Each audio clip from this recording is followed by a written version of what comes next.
தமிழ்நாட்டில் தலித் கட்சிகள் என்று அடையாளப்படுத்தப்பட்ட கட்சிகள் திமுக, அதிமுக போன்ற கட்சிகளில் 2 சீட்டு, 4 சீட்டு, 6 சீட்டு, இந்த சீட்டுக்கே பார்த்தீங்கன்னா பெரும் பாடுபடுவாங்க. அதுலேயுமே 3 சீட்டு கேட்டால் 2 சீட்டு தான் கொடுப்பாங்க, 5 சீட்டு கேட்டால் 1 சீட்டு தான் கொடுப்பாங்க. இப்படி தலித் கட்சிகள் என்று அடையாளப்படுத்தப்பட்ட கட்சிகள் தமிழ்நாட்டில் பார்த்தீங்கன்னா திராவிட கட்சிகளோடு இப்படி சீட்டுக்காக கெஞ்சி வாங்குறாங்க. ஏன்னா இந்த பொது நீரோட்டம் அப்படி தான் இருக்குது. சரி, இது ஒரு பக்கம் இருக்கட்டும். ரெண்டாவது ஒரு விஷயம் இருக்குது. பீகாரில் நடந்து முடிந்த இந்த சட்டமன்ற தேர்தலில் தேசிய ஜனநாயக கூட்டணி பெருமளவிலான வெற்றி பெற்றிருக்கு. ஆனால் அந்த இடத்துல அது எல்லாவற்றை விட மிகப்பெரிய ஒரு பேசுபொருள் பொருளாக யார் மாறியிருக்காங்கன்னா, அங்கே தலித் கட்சியாக அடையாளப்படுத்தப்பட்ட லோக் ஜனசக்தி, குறிப்பாக லோக் ஜனசக்தியினுடைய தலைவராக இருக்கக்கூடிய சிராஜ் பாஸ்வான் அவர்கள் 29 தொகுதிகள் பெற்று அதில் 19 தொகுதியில் வெற்றி பெற்றிருக்காரு. இந்தியா முழுக்க பார்த்தீங்கன்னா இவர் மிகப்பெரிய ஒரு பேசுபொருள் பொருளாக மாறியிருக்கார். இத்தனைக்கும் அவருடைய தந்தை ராம்விலாஸ் பாஸ்வான் இந்தியா முழுவதும் அறியப்பட்ட ஒரு மிகப்பெரிய ஒரு தலித் தலைவராக இருந்தவர். தொடர்ந்து மத்திய அமைச்சரவையில் இருந்த ஒரு நபர். அவருடைய மறைவுக்கு பிறகாக அந்த கட்சியில் பெரும் குழப்பம். அவருடைய தம்பிக்கும் இவருடைய மகனுக்கும் ஏற்பட்ட அந்த மோதல், அதன் பிறகாக கட்சி இரண்டாக பிரிஞ்சது. அவங்களுடைய சொந்த சின்னமான அந்த பங்களா வீடு, அந்த சின்னம் முடக்கப்பட்டு இவருக்கு சிராஜ் பாஸ்வான் பார்த்தீங்கன்னா ஹெலிகாப்டர் சின்னம் தான் கொடுக்கப்பட்டுச்சு. 2024 பாராளுமன்ற தேர்தலே பார்த்தோம்னா மோடி அவர்களுடைய அந்த ஒரு கூட்டணியில் இடம்பெற்று 5 தொகுதிகளில் போட்டியிட்டு 5லையுமே வெற்றி பெறுறாரு. அதே போல் இந்த இடத்துல நீங்கள் எடுங்க, நீங்கள் இப்போ நடந்து முடிஞ்ச 25 சட்டமன்ற தேர்தலில் 29 தொகுதிகளில் 19 தொகுதிகள் வெற்றி பெறுறாங்க. இது மிகப்பெரிய ஒரு முன்னேற்றமாக பார்க்கப்படுகிறது. அவர் இந்தியா முழுக்க கொண்டாடப்படுறாரு. நம்ம தமிழ்நாட்டில் இருக்கிற கட்சிகள் எடுத்துப்போம். உதாரணத்துக்கு இப்போ நம்ம விசிகாவை எடுத்துக்கிறோம் அப்படின்னா, விசிகா ஒரு தலித் கட்சி, இன்னும் சொல்லப்போனால் ஒரு பறையர்களுக்கான கட்சி, அப்படியெல்லாம் முத்திரை கொடுத்துறாங்க. ஆனால் அந்த கட்சியினுடைய தலைவரான திருமாவர்களே, நான் ஒரு தலித்துக்கான தலைவராக சுருக்காதீங்க, எங்கள் கட்சி ஒரு தலித்துக்கான கட்சி மட்டுமே கிடையாது, இது எல்லோருக்குமான கட்சின்னு சொல்கிறாங்க. உதாரணத்துக்கு நீங்கள் பாருங்கள், திமுகவில் இஸ்லாமியர்களுக்கான பிரதிநிதித்துவத்தை கொடுப்பானுங்களா? கொடுக்க மாட்டாங்க, சும்மா பேருக்கு வச்சுருப்பாங்க. ஆனால் அண்ணன் திருமா கட்சியெல்லாம் நல்லா வளர்ந்ததுக்கு பிறகாக தான் இஸ்லாமியர்களை கட்சிக்குள்ளே சேர்த்து, அது மட்டும் இல்லாமல் அவங்களுக்கு துணை பொதுச் செயலாளர், பொருளாளர் போன்ற பதவிகளே கொடுக்கக்கூடியவர். திமுக 6 சீட்டு கொடுத்தா கூட அந்த 6ல் 1 இஸ்லாமியர் கொடுக்குறாரு. அதே போல் தமிழ்நாட்டில் வன்னியர்களுக்கு எதிராக கட்டமைக்கப்பட்டது விசிகா. ஆனால் அந்த விசிகாவில் வன்னியர் எம்எல்ஏவே இருக்கிறாரு. ஸோ இது போல் மாற்றங்கள்லாம் பண்ணாலுமே கூட திமுக அவங்க 10 சீட்டு கேட்டால் 6 சீட்டு தான் கொடுக்குறாங்க. ஆனால் நீங்கள் எடுத்துக்கங்க, தமிழ்நாட்டில் பட்டியல் சமூக மக்களுடைய இவங்க ஜாதி ரீதியான கணக்கெடுப்பு நடக்குதுன்னா கூட எனக்கு தெரிந்து சாதாரணமாக ஒரு 25-30% எஸ்சி இருப்பாங்க. ஒரு பெரும்பான்மை சமூகமாக இருக்கிறாங்க. நீங்கள் தனி பெரும்பான்மை சமுதாயமாக நீங்கள் பழைய சமுதாயத்தை பார்த்தா கூட 1 கோடி பேர் தமிழ்நாட்டில் இருப்பாங்க. பழைய சமூகத்திற்கு பிறகாக ஏறக்குறைய அவங்களுக்கு நெருக்கமாக வன்னியர் சமூகம் இருப்பாங்க. ஆனால் இவர்களுக்கான பிரதிநிதித்துவம் அரசியலில் என்ன இருக்குது? சரி, இப்போ நம்ம வச்சுருவோம். அதே போல் அதிமுக எடுத்துப்போம். அதிமுகவில் இன்றைக்கு அண்ணன் ஜெகன்மூர்த்தி அவர்களும் இருக்கார். அண்ணன் ஜெகன்மூர்த்தி அவர்களுக்கு 1 தொகுதி கொடுக்கப்பட்டுச்சு நடந்து முடிந்த சட்டமன்ற தேர்தலில். அந்த 1 தொகுதியில் பார்த்தோம் அப்படின்னா கேவி குப்பத்தில் வெற்றி பெறுறாரு. போன பாராளுமன்ற தேர்தலில் அவங்களுக்கு சீட்டே கொடுக்கல, 1 தொகுதிக்கு கொடுக்கல, இருந்தாலும் ஆதரவு தெரிவிச்சிருந்தார். அப்போது அதிமுக தன்னிடம் இருக்கக்கூடிய அண்ணன் புரட்சி பாரதம் கட்சி அண்ணன் ஜெகன்மூர்த்தி அவர்களை எப்படி பார்க்கின்றது? அதே போல் திமுக அதை விட மோசமாக பார்க்குது. ஏன்னா இன்றைக்கு தமிழ்நாடு முழுக்க அறியப்பட்ட ஒரு மாபெரும் ஒரு கட்சியாக இருக்கக்கூடியது விசிகா. ஆனால் தேர்தலில் சீட்டு என்னன்னு கேட்டால் ஒன்றுமே கிடையாது. இன்றைக்கு இவங்க கேட்கக்கூடிய அந்த சீட்டுக்கும் கொடுக்கக்கூடிய சீட்டுக்கும் பார்த்தீங்கன்னா மலைக்கும் மடுவுக்குமானது. சரி, பாஜக கூட இருந்தால் வெற்றி பெற்றுவாங்க. அப்போது புரட்சி அம்பேத்கரை தத்துவ தலைமையாக ஏற்றுக்கொண்டு வரக்கூடிய இந்த கட்சிகள் எல்லாம் பிஜேபி கிட்ட போகலாமா, பிஜேபி கிட்ட சரணடையலாமா ஒரு கேள்வி வரும். நம்ம என்ன சொல்கிறவர்னா, என்னை விட மிகப்பெரிய அரசியல் முதிர்ச்சி பெற்றவர், ஏன் தமிழ்நாட்டில் எந்த தலித் தலைவரை விட மிகப்பெரிய ஒரு அரசியல் முதிர்ச்சி பெற்றவர் யாரான்னா திரு காஞ்சிராம் அவர்கள்.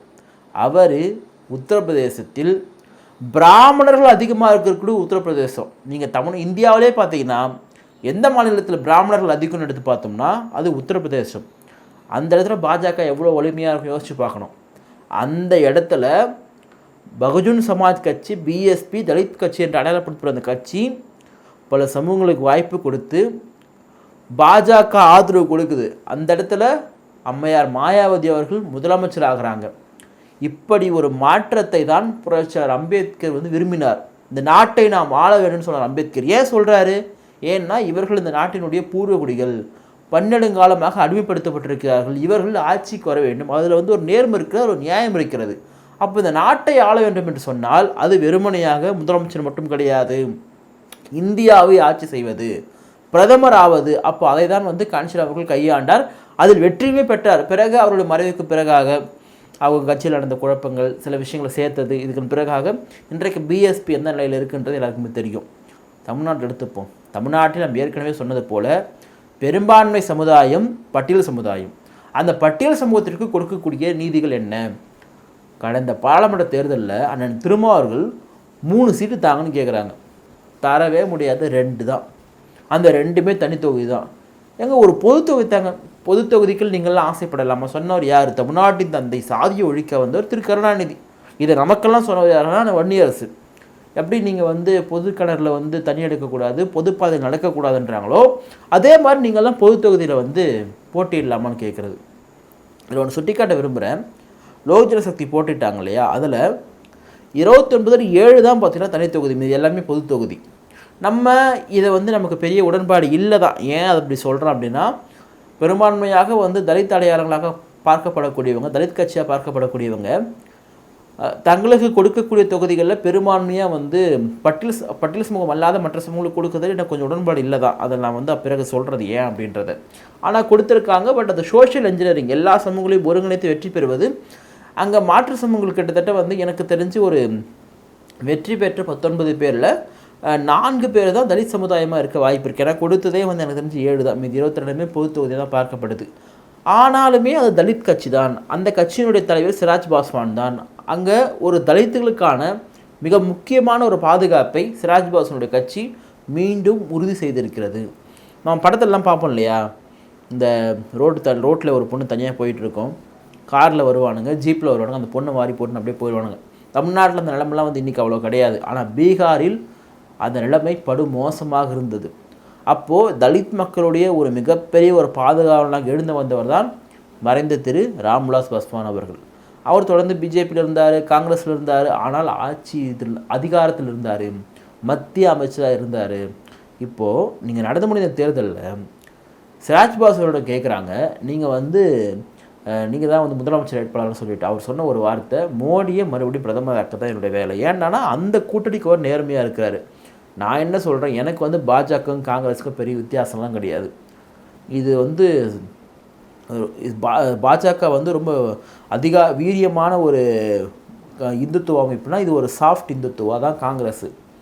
இவங்களும் ஆர்எஸ்எஸ் வந்தவங்க தான், அவங்களும் ஆர்எஸ்எஸ் வந்தவங்க தான். அதனால் வந்து காங்கிரஸை புனிதப்படுத்தக்கூடிய வேலையெல்லாம் நம்மக்கிட்ட வச்சுக்காதீங்க. எனக்கு பாஜகவும் காங்கிரஸுக்கும் பெரிய வேறுபாடு இல்லை. ஒரு வேறுபாடு மட்டும் இருக்குது. பாஜக குடும்ப அரசியலை நிராகரிக்கின்றது, குடும்ப ஆட்சியை நிராகரிக்கிறது. அதனால தான் இந்தியா முழுக்குமே பார்த்தீங்கன்னா குடும்ப அரசியல் இன்றைக்கு எல்லாராலும் புறக்கணிக்கப்பட்டு வருகிறது. காங்கிரஸினுடைய குடும்ப அரசியலால் தான் அது மிகப்பெரிய ஒரு வீழ்ச்சிக்கு வந்து காரணமாக இருக்குது.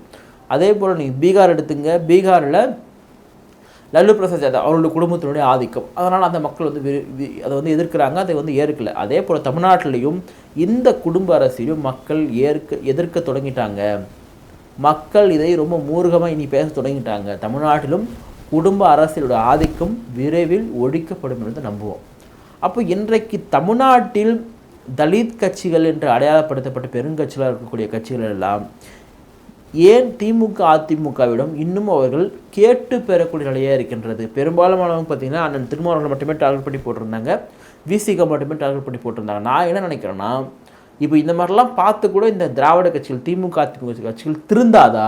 குறிப்பாக திமுக திருந்தாதா? ஏன் பிரதமர் அதிமுக விட்டுருன்னா, அதிமுக வந்து சமூக நீதி, திராவிட மாடல் 2.0 அப்படிலாம் பேசுறது கிடையாது. ஆனால் இவங்க பட்டியல் சமூக மக்கள் எங்களால் தான் வந்து படித்தாங்க, இவங்களால் நீதிபதியானது நாங்கள் தான் போட்ட பிச்சை என்று பேசக்கூடிய அயோக்கியவான்கள். நான் என்ன சொல்கிறேன்னா, இதை சிந்திக்கணும்ல. நீ சிராஜ் பாஸ்வானுக்கு 29 தொகுதிகள் கொடுக்குறாங்க. அட்லீஸ்ட் நீ அண்ணன் திருமாவனுக்கு நீங்கள் ஒரு 15ஆவது கொடுக்க தேவை இல்லையா? அவர்கள் எனக்கு தெரிஞ்சு இந்த முறை இந்த சீட்டை தான் கொடுக்க போகிறாங்கன்னு நினைக்கிறேன். இல்லை அதிகபட்சமாக ஒரு தொகுதி அதிகமாக கொடுப்பாங்கன்னு நினைக்கிறேன். ஆனால் குறைந்தபட்சம் இவர்களுக்கெல்லாம் அண்ணன் திருமா போன்றவர்களுக்கும் விசிகா போன்ற ஒரு பெரும் கட்சிக்கும் 15 தொகுதிகளாவது கொடுக்கணும். ஆனால் இவங்க கொடுக்க மாட்டாங்க. இவங்க தான் சமூக நீதி பாடம் எடுக்கிறவங்க. உங்கள் சமூக நீதி பாடத்தை பீகார்லேருந்து கற்றுக்குங்க, சிராஜ் பாஸ்வானுக்கிட்டேருந்து கற்றுக்குங்க. நீங்கள் அங்கே கொடுத்தாங்க இல்லையா பாஜக கூட்டணி, அந்த மாதிரி வந்து திமுக வந்து கற்றுக்குங்க, இங்கே கொடுங்க. அப்புறம் வந்து சமூக நீதி பாடம் எடுப்பீங்க, சண்முக நீதி பாடலாம் நீங்கள் எடுப்பீங்க. அப்போ எந்த அளவுக்கு பட்டியல் சமூக மக்களுடைய உழைப்பை மட்டுமே உறிந்து கொண்டு இவர்களெல்லாம் கபட நாடகம் ஆடுகிறார்கள். இன்னொரு விஷயம் ஒன்று வருது. பாஜக வந்து இப்படி தான் தன்னுடைய ஆசைக்காக பயன்படுத்தி நம்மளுடைய உரிமைகளெல்லாம் பறித்து விடும், இதெல்லாம் பண்ணிட்டு இதெல்லாம் பண்ணிட்டு சொல்கிறாங்க. நான் என்ன சொல்கிறேன்னா, சரி பாஜக பறிச்சு விடுதுப்பா, யார் ஆதரிக்க போகிற? காங்கிரஸ் ஆதரிக்கணும், ராகுல் காந்தியை பிரதமர் ஆக்கணும். ராகுல் காந்தியோட நிலைமையும் காங்கிரஸுடைய நிலைமையும் இந்தியா முழுவதும் இன்று படுந்தோல்வி. மக்கள் ஏற்காத ஒரு கட்சி காங்கிரஸ், மக்கள் நிராகரிக்கின்ற ஒரு லீடராக ராகுல் காந்தி இருக்கிறாரு. இவர் தான் வந்து கான்ஸ்டியூஷனை காப்பாற்ற போகிறான்னு சொல்கிறதெல்லாம் அபத்தம். என்னுடைய தனிப்பட்ட கருத்து என்னென்னா, இந்தியாவை ஒரு தலித் ஆள வேண்டும், எனக்கு மாற்று கருத்து கிடையாது. நீ எந்த கூட்டணிலாம் வச்சுக்கோ, எனக்கு பிரச்சனை கிடையாது. ஏன்டானா எவனும் இங்கே யோகியும் கிடையாது. பிஜேபி வந்து மோசமான கட்சின்னு சொல்லிட்டு காங்கிரஸை க்ளோரிஃபை பண்ணுறது உடன்பாடே கிடையாது. இந்த நாட்டை ஒரு தலித் ஆள வேண்டும். ஏன்டானா இந்த மண்ணின் மைந்தர்கள் அவர்களுக்கு வழியின் மிகுந்த ஒரு வரலாறு இருக்கின்றது, அதை மாற்றி எழுத வேண்டும் என்று சொன்னால் புரட்சியாளர் அம்பேத்கர் விரும்பியதை போல இந்த நாட்டை நாம் ஆள வேண்டும். யார் அதனால தலித் தான். அம்பேத்கர் எங்கே தலித் ஆள சொன்னார்லாம் கேட்பாங்க, அப்படிலாம் கிடையாது. ஒரு தலித் ஆள வேண்டும். அவர்கள் அம்பேத்கரை தத்துவத்தை தலைமை கொண்ட ஒரு கட்சியாக இருக்கணும். நான் என்ன சொல்கிறேன், பிஜேபி ஒரு தலித் பிரதமர் ஆகணும்னா நான் ஒத்துக்கவே மாட்டேன். அது அம்பேத்கருடைய கனவே கிடையாது. தலித் ஐடியாலஜிலிருந்து அம்பேத்கரிஸ் ஐடியாலஜிலிருந்து ஒரு கட்சி வந்திருக்கும் இல்லையா, அந்த கட்சியின் தலைவர் இந்த நாட்டினுடைய பிரதமர் ஆக வேண்டும். அவர் இந்தியாவை ஆட்சி செய்ய வேண்டும். புரட்சியாளர் அம்பேத்கர் கண்ட கனவு என்பது வெறுமனையாக ஆட்சி செய்வது மட்டுமே கிடையாது. உழைக்கக்கூடிய வர்க்கம், பட்டியலின மக்கள், இங்கே யாருக்கெல்லாம் அநீதி இழைக்கப்படுகின்றதோ அவர்களுக்கெல்லாம் நீதியான ஒரு ஆட்சி அமைய வேண்டும். அந்த ஆட்சி என்பது ஒரு பட்டியல் சமூகத்திலிருந்து ஒரு கொடுக்க வேண்டும் என்பதுதான் புரட்சியாளர் அம்பேத்கர் வந்து விரும்பியது. அதுதான் நம்மளும் வழிமொழிகிறோம். அதனால் இந்த பீகார்கிட்டேருந்து தமிழ்நாடு வந்து பாடம் கற்றுக்குங்க. அண்ணன் திருமா போன்றவர்களுக்கு, விசிகா போன்றவர்களுக்கு உரிய பிரதிநிதித்துவத்தை கொடுங்க. அவங்கள ஏன் நீங்கள் கெஞ்ச வைக்கிறீங்க? இது எவ்வளோ ஒரு கீழ்த்தரமான ஒரு மனநிலை என்பதை திமுக உணர்ந்து கொள்ள வேண்டும். அதே போல் அதிமுகவும் உங்களிடம் இருக்கக்கூடிய ஜெகன்மூர்த்தி போன்றவர்களுக்கு உரிய பிரதிநிதித்துவத்தையும் உரிய சீட்டையும் கொடுக்கணும். நாங்கள் இவ்வளோ தான் கொடுப்புன்னு சொல்லக்கூடிய அந்த அதிகார மமத்திலிருந்து வெளியே வாங்க, கொஞ்சமாவது திருந்தி வாழுங்க. நன்றி, வணக்கம்.